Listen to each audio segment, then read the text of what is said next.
अस्सलाम वालेकुम and welcome back to my YouTube channel.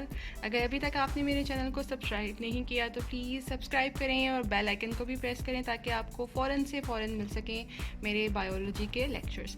अच्छा, आपको मैंने पहले ट्रांसपोर्ट का पार्ट 1 जो है वो करवा दिया है, यानी कि एक टॉपिक हम कर चुके हैं। अगर आपने वो टॉपिक नहीं देखा तो फिर आप उसको जो है वो देखें ज़रूर और मुझे बताएं। अब हम पढ़ेंगे जी opening and closing of stomata. हम ट्रांसपायरेशन पढ़ चुके हैं, अब हम देख रहे हैं कि स्टोमेटा जो है वो किस तरह से ओपन होते हैं और किस तरह से क्लोज़ होते हैं, किस टाइम ओपन होते हैं और किस टाइम जो है ये स्टोमेटा क्लोज़ होंगे जी। तो स्टोमेटास जो हैं वो ओपन एट डे यानी कि डे टाइम पे ओपन होंगे, क्लोज एट नाइट, और रात के वक्त जो है वो मोस्टली ये स्टोमेटास जो है वो क्लोज़ होते हैं।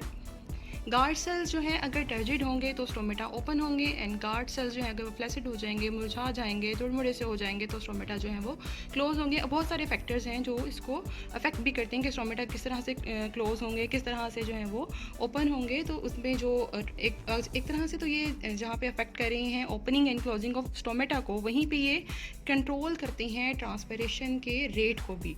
अब ट्रांसपिरेशन का रेट हाई होगा या लो होगा तो ये डिपेंड करता है बहुत से फैक्टर्स पे।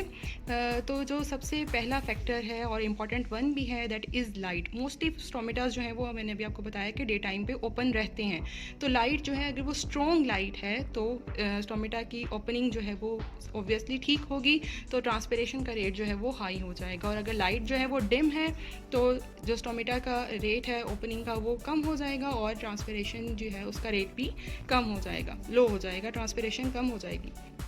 अब टेम्परेचर हायर टेम्परेचर है then higher will be the rate of transpiration. Temperature बढ़ने से ट्रांसपिरेशन का रेट भी बढ़ जाएगा, और अगर टेम्परेचर लो है तो रेट भी लो होगा। लेकिन अब समटाइम्स ऐसा भी होगा कि टेम्परेचर बहुत ज़्यादा बढ़ गया है, तो अब ज़रूरी नहीं है कि प्लांट्स के जो है वो स्टोमेटा आप ओपन ही रहें। तो प्लांट्स क्या करते हैं कि वो अपने स्टोमेटास को बंद कर लेते हैं ताकि एक्सेस ऑफ वाटर उनसे निकल ना जाए और प्लांट की जो है वो डेथ भी हो जाए उस तरह से। तो इसमें क्या होगा, 40 to 45 डिग्री सेंटीग्रेड्स का जब टेम्परेचर होगा तो प्लांट्स अपने स्टोमेटास को बंद कर देंगे।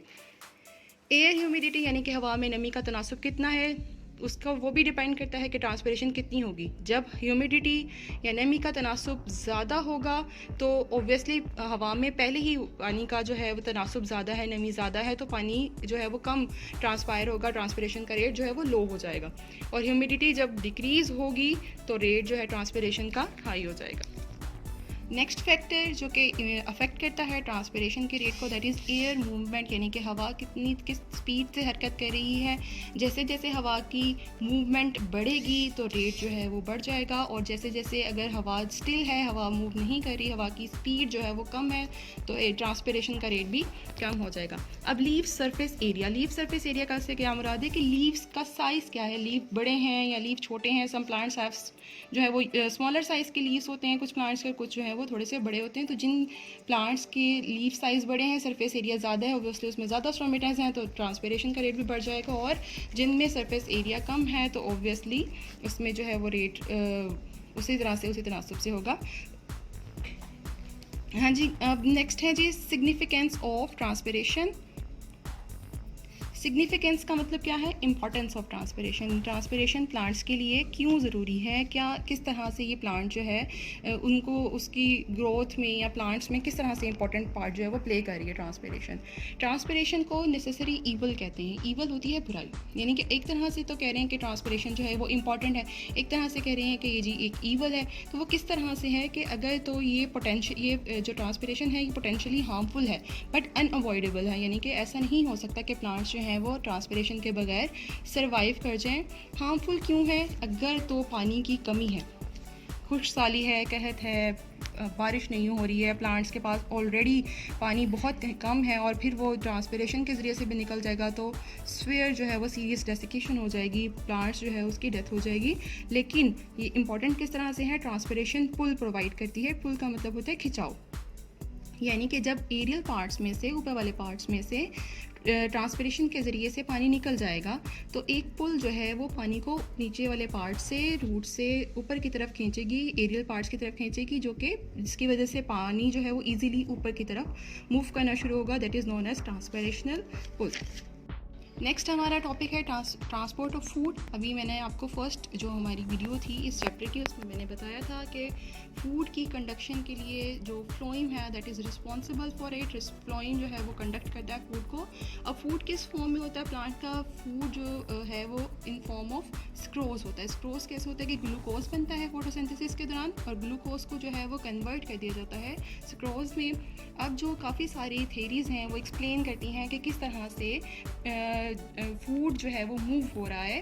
तो एक जो है प्रेशर फ्लो मैकेनिज़्म है जो एक्सप्लेन करता है कि किस तरह से फूड मूव होता है। फूड जो है उसमें उसके अकॉर्डिंगली फूड सोर्सेज से सिंक की तरफ मूव करता है। सोर्सेज क्या हैं? ऐसे ऑर्गन्स हैं जो एक्सपोर्ट करते हैं फूड को, जैसे कि वो मैच्योर लीव्स हो सकते हैं, स्टोरेज ऑर्गन हो सकते हैं। और सिंक्स कौन से होते हैं? ऐसे एरियाज जो कि एक्टिव मेटाबॉलिज्म साइट्स हैं जिनको फूड की बहुत ज़्यादा ज़रूरत होती है। अब सोर्सेज और सिंक्स ये आपस में कन्वर्ट हो सकते हैं, यानी कि हो सकता है कि एक सीज़न में अगर कोई एक पार्ट ऑफ या ऑर्गन ऑफ प्लांट है वो सोर्स है, तो नेक्स्ट सीज़न में हो सकता है कि वो सिंक बन जाए। एक जगह पे वो अगर सोर्स की तरह से एक्ट कर रहा है तो नेक्स्ट सीज़न में हो सकता है कि वो सिंक की तरह से भी एक्ट कर सकता है। हाँ जी, जहाँ तक बात है कि इस जो टॉपिक्स हमने पढ़े हैं इनमें इंपॉर्टेंट शॉर्ट क्वेश्चन क्या हैं, तो इसमें जो इंपॉर्टेंट शॉर्ट क्वेश्चन है that is significance of transpiration, के ट्रांसपिरेशन की सिग्निफिकेंस क्या है। इसके अलावा जो हमारे फैक्टर्स हैं ट्रांसपिरेशन को जो अफेक्ट करते हैं उसके MCQs में वो आ सकते हैं कि किस तरह से अगर ट्रांसपिरेशन का रेट बढ़ेगा, अगर टेम्परेचर बढ़ रहा है तो ट्रांसपिरेशन के रेट पे क्या इफेक्ट आएंगे, ये MCQs की फॉर्म में जो है वो आ सकते हैं। अच्छा स्टूडेंट्स, अभी तक जो हमने कवर किया है that is according to the smart syllabus. आपको पता है कि कोविड-19 की वजह से स्मार्ट सिलेबस जो है वो Punjab text book board curriculum ने इंट्रोड्यूस करवाया हुआ है और उसके अकॉर्डिंगली ही मैं आपको इंशाल्लाह लेक्चर जो है वो अपने डिलीवर करूँगी। अगर आपको कोई कन्फ्यूजन है तो आप मुझे कमेंट में बता सकते हैं। इंशाल्लाह आपकी कन्फ्यूजन जो है उसको भी दूर किया जाएगा। और अगर आपने मेरा इस चैप्टर के जो पिछला वाला टॉपिक्स हैं उनको मिस कर दिया है तो आपको लिंक्स जो हैं वो मिल जाएंगे डिस्क्रिप्शन में, आप उसको देख सकते हैं।